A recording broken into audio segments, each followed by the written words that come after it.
Shooting তো হয়ে গেল, এডিট হয়ে গেল, এর পরের একটা স্টেপ থাকে হচ্ছে ডাবিং। এই ডাবিংয়ের অংশটায় অনেক পরিচালকই সেই অর্থে মানে সিরিয়াসলি নেয় না।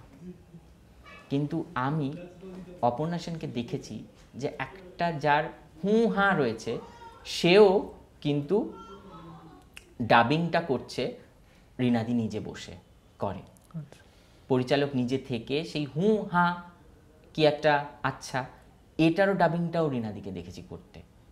এবং আমি অ্যাকচুয়ালি আমি সত্যি এখন গর্ব করে বলতে পারি আমি ডাবিং ভালো করাই।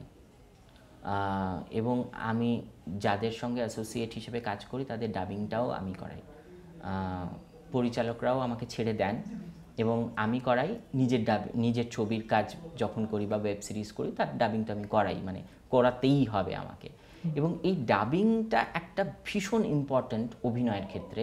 অভিনয়ের যে বললাম যে তারতম্য অর্থাৎ বাঁধার কাজটা, সেটা ডাবিংয়ে অনেকটা মানে কাজ করা যায়, অভিনয়ের এই লেয়ার্সটাকে তৈরি করা যায়, সেটা ডাবিংটা একটা ভীষণ ইম্পর্ট্যান্ট। ছবির ক্ষেত্রে তো ডাবিংটা ভীষণ ইম্পর্ট্যান্ট।